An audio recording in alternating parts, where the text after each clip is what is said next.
Bonjour, j'espère que vous avez la forme. Aujourd'hui, je vous propose une nouvelle vidéo dans un décor qui est différent. Vous le savez, j'aime bien bouger et on a décidé pendant les fêtes de partir en Dordogne. Et là, on est dans une tiny house. Alors, je vais peut-être mettre une photo au montage pour que vous puissiez voir à quoi ça ressemble. Et je suis en compagnie d'Héloïse. Ça va, Héloïse? Ouais, ça va super. Ça va? Et je refais une vidéo avec toi parce que je te l'ai déjà dit, mais bon, je le partage dans la vidéo. Vous avez été nombreux à apprécier la vidéo qu'on a fait dans l'atelier d'Héloïse. Et puis je me suis dit, après tous les retours que j'ai eus par email de votre part et vos souhaits, vos meilleurs vœux à nous deux, je me suis dit que ce serait intéressant qu'on fasse une vidéo ensemble pour commencer l'année et vous souhaiter nos meilleurs vœux à notre tour. Alors, peut-être qu'on pourrait vous partager quelque chose d'intéressant. Vous êtes beaucoup de couples à nous contacter et à nous dire que c'est pas toujours facile, surtout lorsqu'on est deux hypersensibles, dans la gestion du quotidien. Nous, c'est notre cas. Alors, Héloïse, je sais que tu es une personne très sensible, je le suis aussi, et des fois dans notre couple, ça peut faire des étincelles lorsqu'on est crevés tous les deux. Ça a notamment été le cas juste avant les fêtes où tu avais beaucoup de travail, j'avais beaucoup de travail, on était hyper tendus, et ça n'a pas toujours été facile de rester dans, tu sais, dans un climat sain, dans un climat harmonieux. Et c'est à toi que je pose la question parce que c'est toi qui partages mon quotidien. Euh, Quelles sont, selon toi, les meilleures choses à mettre en place pour avoir un quotidien beaucoup plus serein lorsque justement ce quotidien est composé de deux personnes hypersensibles? Quel est selon toi le geste le plus simple, le plus rapide à mettre en place? Tu me prends un peu au dépourvu là. Oui, c'est une vidéo un petit peu improvisée, mais toi, tes premiers gestes à toi, tes premiers réflexes, quels sont-ils? Lorsque tu sens qu'il y a trop d'électricité dans l'air et qu'il faut prendre des mesures pour harmoniser tout ça. Souvent l'électricité dans l'air, comme tu dis, c'est quelque chose qu'on ressent, c'est pas dit. Donc ça se passe dans le non-dit, ça se passe dans la posture, quand je vais rentrer dans une pièce, je vais sentir dans quel état tu te trouves. Je sais que t'as pas besoin de l'exprimer, donc effectivement, en immédiat, une solution immédiate, ça serait de se poser, de mettre des mots, prendre le temps de mettre des mots, de choisir ces mots. C'est-à-dire que c'est vrai que si moi je suis déjà un peu grognon, un peu dans mon guidon, si toi t'es grognon dans ton guidon, c'est qui va faire le premier pas. Hmm. Donc c'est, je pense, une façon que j'ai, moi en tout cas, de me distancier de moi-même, c'était de ressentir ton énergie en premier plutôt que de me focus sur la mienne. Mhm. Donc ça va me donner envie de t'entendre. Je vais avoir envie que tu l'exprimes parce que pour confirmer ce que je ressens. Hmm. Et c'est vrai que tu as raison. L'emploi des mots, c'est quelque part la première solution. Ça revient un peu à baisser les armes. Lorsque tu mets à plat sur la table ce qui ne va pas, alors il y a plusieurs phases dans ce processus-là. La première phase, c'est la colère, où voilà, on dit des choses qui ne sont pas forcément agréables à entendre, mais c'est quand même une étape nécessaire de décharger sa colère, mais de manière tout à fait bienveillante, d'utiliser les bons mots pour signifier sa frustration vis-à-vis de l'autre. Déjà, ça, c'est un premier pas. Et pour moi, on sort de son ego, on sort de sa toute-puissance, on sort, tu sais, du raisonnement où j'ai 100% raison et toi, tu as 100% tort, et j'ai raison de faire la gueule, et j'ai raison de rester dans mon coin. Et tu vois, quand on commence à prendre la parole, à s'expliquer, déjà, les tensions baissent. Alors, ça ne veut pas dire que ça baisse immédiatement. Ça veut dire qu'on rentre ensemble dans un processus d'explication et on clarifie les choses. L'énergie, elle se transforme à ce moment-là en fait. Ouais. On est tous les deux pas bien, pas forcément au meilleur de la forme pour aller vers l'autre et communiquer. Donc il y a une espèce de volonté et de volonté de remettre du soin dans la relation Mhm. et donc de transformer le vocabulaire. Mhm. Euh, on va pas commencer à s'engueuler pour se dire ce qui va pas. Ça n'a pas de sens, ça n'a pas de bon sens. Dans le sens où pourquoi on ferait ce premier pas? Justement pour désengranger, remettre la petite capsule sur la grenade pour pas qu'elle explose.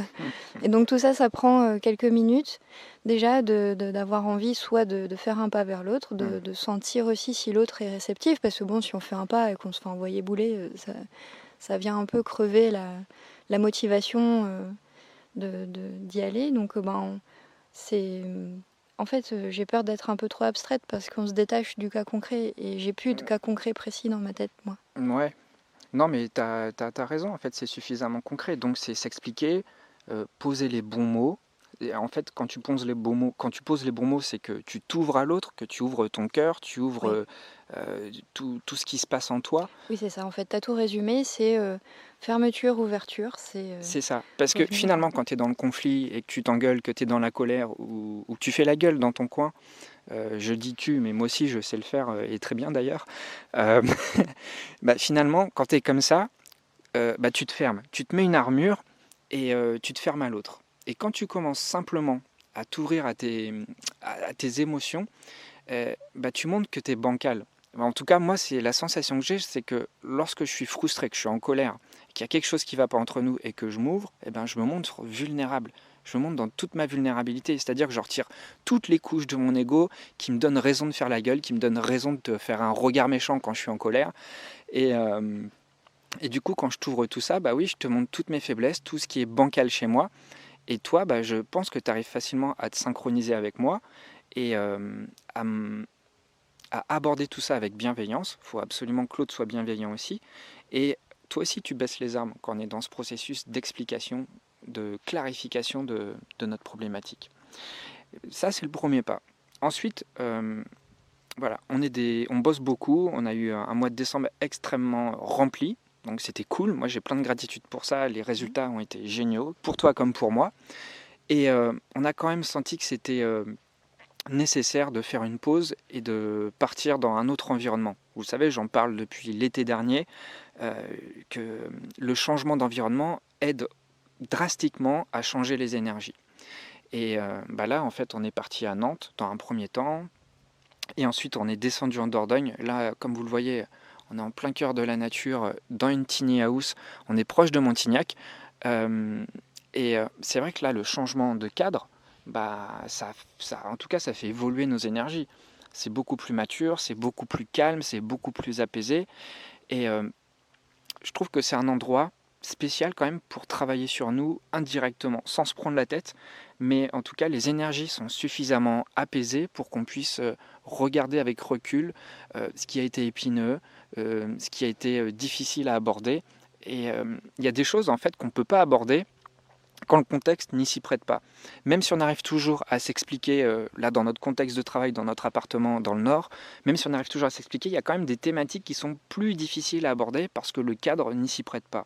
Alors je ne dis pas qu'il faut toujours partir à 700 km de chez soi pour retrouver un semblant d'équilibre, mais c'est quand même nécessaire de, tu vois, partir faire une balade à pied, se détendre, être dans un autre décor pour pouvoir discuter autrement, en tout cas pour pouvoir se sentir physiquement dans un état autre, un état émotionnel autre, généré par l'environnement physique, qui va nous permettre d'aborder euh, bah, notre histoire, nos problématiques, nos projets, nos rêves, de manière beaucoup plus adéquate et beaucoup plus ouverte, parce que l'énergie du corps est beaucoup plus OK pour ça. Qu'est-ce que tu en penses, toi? Oui, je t'écoute et il y a un mot qui s'affiche devant mes yeux, c'est Prends le micro. descendre. Descendre, ouais. Faire descendre de la tête au reste du corps. Je sais qu'on est tous les deux une personnalité qui part vite dans le mental, Hmm. dans la réflexion. Alors c'est génial, on adore intellectuellement se poser plein de questions, essayer d'y répondre, communiquer comme ci, comme ça, se renseigner, être curieux. Mais à un moment donné, quand on cherche le lâcher prise, il se présente pas forcément à nous parce que le corps est verrouillé. Hmm. La tête dit lâcher prise, allez, j'ai envie de lâcher prise, et le corps il dit je comprends rien. Enfin, il y a une espèce Ouais. de... D'inadéquation. Ouais, comme s'il y avait un couvercle sur le reste du corps et que la tête était en roue libre. Donc là, l'environnement vient transformer tout ça par ce qu'il est. Moi, avant que tu lances la vidéo, j'étais en train de mesurer à quel point tout est calme. Il n'y a pas, il y a pas beaucoup d'oiseaux, c'est l'hiver, on sent le sol est en jachère, les plantes sont toutes rabougries, toutes fanées, toutes recroquevillées sur elles-mêmes. Et puis il y a ce tapis de feuilles mortes au sol, il y a Il y a énormément de calme, mais un calme qui est saisissant dans le corps. C'est un calme actif un peu, tu sais, j'en parle quasiment tout le temps. Là, c'est la saison adéquate pour entrer dans un processus d'introspection. Donc là, bien qu'il fasse doux et que ça nous fasse penser au printemps, on a des températures à 17-18 degrés, on sait quand même que la nature, elle est en dormance. Elle est en train d'entrer dans une période de gestation, elle y est déjà depuis plusieurs semaines, et elle est en train de préparer ce qui va arriver au printemps. Et ben nous, c'est un petit peu pareil. Oui, il y a ça, c'est-à-dire aussi de reconnecter avec le phénomène cyclique à l'intérieur de soi, tout comme ce qui se passe dehors. Seulement, dans notre quotidien, nous, de citadins, je ne sais pas pour vous où vous êtes situés, si vous êtes en ville, voilà, vous avez rarement l'occasion de parcourir 1 kilomètre dans les arbres et sur les feuilles mortes au cours de votre journée, quoi. En ville, on cherche surtout à éliminer tout ce qui va pouvoir gêner des roues de voiture, tout ce qui va faciliter le repérage des magasins, donc des enseignes lumineuses.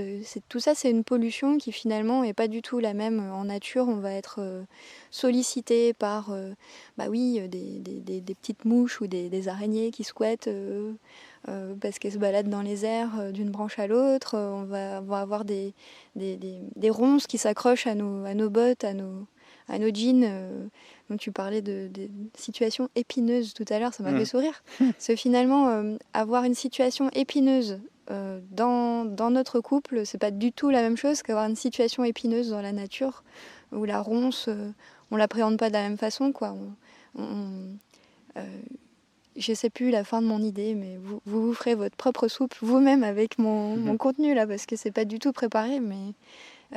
voilà, tout ça pour dire que l'environnement, l'écosystème naturel, aller vers cet écosystème naturel va vous transformer de l'intérieur sans même que vous ayez quoi que ce soit à opérer avec votre tête. En mode, allez, je vais faire une balade et puis après, nanana. Non, ça se fait indépendamment de votre volonté. C'est votre corps qui réagit voilà, dès que le soleil traverse les nuages et que vous le sentez sur votre peau, vous allez sentir sa chaleur qui s'emmagasine à l'intérieur de votre corps. Et là, je commence à avoir chaud, tiens. Et voilà, tout se fait de manière... pareil, les pieds au contact du sol, moi je me sens radicalement différente quand je me promène en bottes ou quand je me promène en chaussures de randonnée. La semelle, elle n'est pas pareille, on sent beaucoup plus ces aspérités du sol. Bon, après, c'est aussi le profil un peu kinesthésique où on s'attache beaucoup au ressenti, mais parce que je suis quelqu'un de mental, je suis allée mettre mon attention sur ce qui m'apporte... Elle est trop là. Trop là. Et moi aussi, Oui. On a cette difficulté d'être trop dans cette sphère corticale. Ça, j'en parle beaucoup aussi dans les vidéos. Et ce qui est important, en tout cas, là où votre mental peut vous aider, c'est de mentaliser les conditions qui vont vous aider, qui vont favoriser la redescente dans le corps. Oui. Tu vois, là où l'intellect turbine tout le temps pour nous, là où il peut nous rendre service dans des moments où c'est vraiment mouvementé, on est crevé, on n'arrive pas à reprendre notre souffle et à retrouver une certaine harmonie dans le couple, c'est de se dire, à travers notre intellect, notre mental, tout ce qu'il y a dans notre sphère corticale, utiliser cette énergie-là pour se dire, ok, maintenant que je peux utiliser mes connaissances rationnelles, qu'est-ce que je peux mettre en place de concret pour me retrouver dans le bon environnement qui va m'aider à redescendre dans mon corps et être beaucoup plus ancré. Et c'est peut-être votre problème aussi, vous qui êtes hypersensible. On a ce gros problème d'ancrage. En tout cas, moi, ça me concerne, toi, ça te concerne. On est tout le temps dans notre tête en train de mentaliser des choses. D'ailleurs, voilà, cette vidéo, c'est la résultante aussi d'un turbinage de ma tête, parce qu'on se balade depuis 1 heure. Depuis 1 heure, je cherche quel sujet de vidéo on va pouvoir faire. Et on s'est assis sur une pierre, j'ai allumé ma caméra et j'ai demandé à Héloïse si elle était OK pour faire une vidéo. Elle m'a dit oui, donc je suis content. Mais, mais voilà, j'ai du mal à lâcher prise. Et on a besoin de s'ancrer. Et c'est quelque chose de nécessaire pour retrouver son équilibre. C'est de faire des actions simples. Il n'y a pas besoin de faire des trucs tirés par les cheveux. Il n'y a pas besoin d'aller chercher midi à 14h. Ce qui marche le mieux, ce sont les choses les plus simples. Les choses les plus simples, c'est quoi ? Quand on est dans un couple, c'est de baisser les armes, c'est de s'expliquer tout simplement, c'est de mettre son ego de côté, c'est montrer ses vulnérabilités, c'est oser pleurer même si on est un mec devant sa nana. Je pense que votre nana, si vous êtes un mec, se moquera pas de vous, au contraire, elle trouvera l'acte courageux. C'est oser sortir dans un cadre ressourçant, c'est oser couper les ponts avec un quotidien qui peut vous desservir, qui peut puiser toute votre énergie, c'est oser se reconnecter tout simplement. C'est pour ça que je parle d'ancrage. C'est arrêter toutes les choses compliquées de la vie, arrêter toutes les obligations superficielles et retourner à la base. Nous, notre base en ce moment, depuis plusieurs jours, c'est le matin, c'est qu'est-ce qu'on va manger, on va faire un feu pour se chauffer, où est-ce qu'on va aller se balader, et c'est tout en fait. On ne fait rien d'extraordinaire, mais les effets sont fantastiques. On a l'impression on grandit comme ça, on grandit ensemble, on grandit parce qu'on a plus d'espace dans notre sphère corticale pour projeter nos projets pour 2022. On sait davantage où on veut aller, on fait une pause, en tout cas, on arrête le mental, en tout cas, on fait une pause avec le mental et on laisse davantage les informations venir de notre corps, nous indiquer quelles sont les bonnes voies à emprunter pour ce qu'on recherche. Tu voulais dire quelque chose? Comment tu sais? Oui, en fait, plus que se poser, c'est se déposer. C'est un mot qui revient souvent dans mon quotidien. C'est vraiment avoir l'environnement adéquat pour venir déposer ce que vous avez à déposer, que ce soit de la frustration, de la colère, que ce soit un trop-plein de choses à penser. Il y a des endroits comme ça où vous arrivez à mieux vous lâcher que d'autres. Allez vers cet endroit-là. C'est vrai que là, nous, on est aussi dans un mode de vacances. Donc vaquer, c'est-à-dire ne rien faire. Enfin, c'est pas facile, mais on en fait moins. Moi, je suis complètement à plus de 600 bornes de mon lieu d'activité. Donc forcément, il y a le phénomène de la distance. Mais pour Steve, c'est plus délicat puisqu'il emmène son travail avec lui. Ça tient dans un sac à dos. C'est moins efficace dans ce sens-là. La distance, moi, par rapport au lieu que je côtoie tous les jours, fait que je suis dans un autre état d'esprit. Mais ça a toujours été de tout temps. Quand vous êtes en vacances, vous voyez très bien que vous ne pensez pas pareil, que vous ne regardez pas l'environnement autour de vous pareil. C'est vrai. Vous vous intéressez toujours aux petites choses, vous êtes plus dans la contemplation. On socialise plus facilement parce qu'on est plus détendu. C'est ça, donc en fait, octroyez-vous un temps dans la semaine quand vous sentez que trop c'est trop. Alors c'est nécessaire, il est toute première instance que vous trouviez ce temps-là pour vous, ce temps-là de dépose. Ok, je te remercie Héloïse. D'ailleurs j'en profite de cette vidéo où tu es là pour parler de notre projet d'immersion. Alors on est c'est en pleine gestation, on utilise cet espace en pleine nature, la Tiny House, pour réfléchir à tout ça, savoir comment on va mettre en place ce projet-là, ce qu'on va y mettre dedans. Alors, en tout cas, ce qu'on peut vous dire dans les grandes lignes, c'est que moi, en tout cas, je vais contribuer à avoir une meilleure connaissance de vos émotions, ce qu'elles veulent vous dire, et comment vous pouvez les utiliser comme levier de force pour vous épanouir. Et puis, Héloïse sera avec moi, et elle va utiliser son versant artistique, parce que Héloïse est artiste, elle est céramique, il a fait aussi des maisons en éco-construction, mais on va vraiment utiliser son versant céramiste, parce qu'elle a un four de céramiste. Et donc, est-ce que tu peux parler simplement de ton volet quel est ton objectif, toi, dans cette immersion? Mon objectif, c'est de vous permettre de retrouver de l'ancrage, donc une reconnexion à soi, à son corps, en manipulant la matière terre. C'est de vous trouver le moyen de mettre en volume ce qui veut prendre de la place à l'intérieur de vous, et puis de faire sortir ce qui doit sortir. Mais c'est de donner forme à ce qui est embourbé, flou et omniprésent à l'intérieur de vous. Ça peut être des émotions encombrantes comme les frustrations. Parlons des frustrations, c'est comment donner forme à ces frustrations. Ouais. Et tout ça à travers l'art. C'est-à-dire que on a des émotions qui vont nous piquer, nous déranger, nous faire mal. Et on va donner des formes pointues, on va leur donner des formes anguleuses. On va on va faire un peu des sculptures un peu abstraites, mais qui représentent vos émotions. Tout ce qui va être l'ordre de la joie, du laisser aller, du lâcher prise, c'est fluide. Donc on va chercher le mouvement, on va chercher des formes rondes, courbes, comme de l'eau qui coule. Et puis voilà, travailler la terre, c'est travailler avec les éléments. La terre, l'eau. Et puis et le puis feu pour la l'air et cuisson. le feu. L'air pour le séchage et le feu pour la cuisson. C'est ça. Et vous voyez, en fait, là, dans ce processus-là, typiquement, c'est de l'ancrage. Comme tu l'as dit, on descend de sa tête pour aller dans son corps. On va travailler avec ses mains, on va aller chercher les sensations sur le plan kinesthésique. Il y a du visuel, parce que forcément, ce sont des œuvres esthétiques. Je précise qu'il n'y a nul besoin d'être artiste pour faire cela. Un exercice d'art-thérapie, c'est pas faire de l'art, c'est utiliser l'art comme médium, comme intermédiaire, pour vous aider, vous, à débloquer des Oui. émotions, hein, des nœuds émotionnels qui sont en vous. On sera là pour vous accompagner. On va mettre des mots lorsque vous serez en plein processus et ça vous aidera à verbaliser des choses et à clarifier des problématiques qui sont en vous. Mm. Et l'idée, c'est pas que ce soit forcément esthétiquement beau, mais en tout cas que ça vous parle. Oui, le but, c'est pas d'aller faire une exposition à la fin dans une galerie d'art. Le but, c'est de vous permettre de faire sortir ce qui doit sortir. Car moi, la meilleure définition de l'art pour moi, c'est s'exprimer, S' en majuscule. Donc c'est vraiment le soi qui exprime, qui fait sortir ce qui doit sortir. Donc ça peut être un message de joie, un message de colère, un message de ce que vous voulez.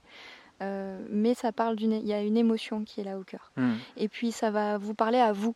On ne cherche pas à ce que votre pièce retransmette la colère chez quelqu'un d'autre dès qu'il la voit. Ah oui, dis donc, ça parle de colère. Non, pas forcément.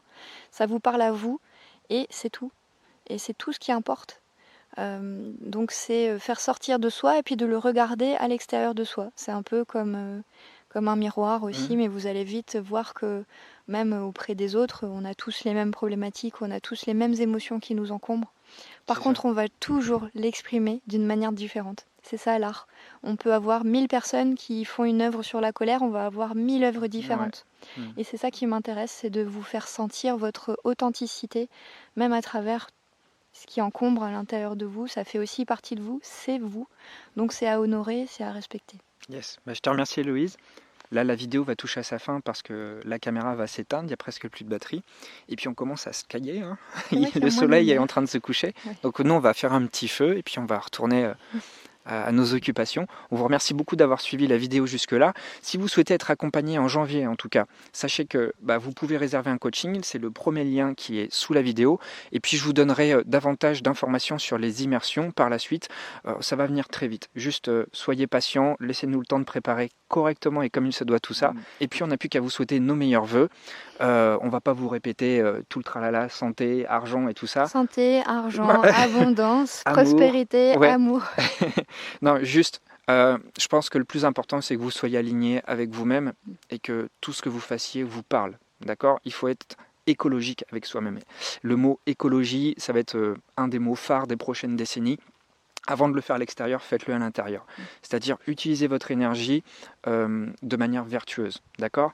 Je compte sur vous pour ça. Et puis nous, on se revoit en coaching si vous décidez de franchir le pas. Je vous dis à très vite et je vous remercie. Ciao, ciao.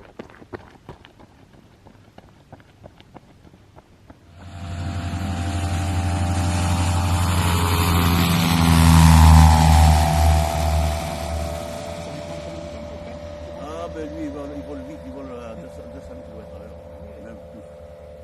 Donc, il n'y en a pas pour longtemps, mais enfin, bon, il faut arriver avant la nuit.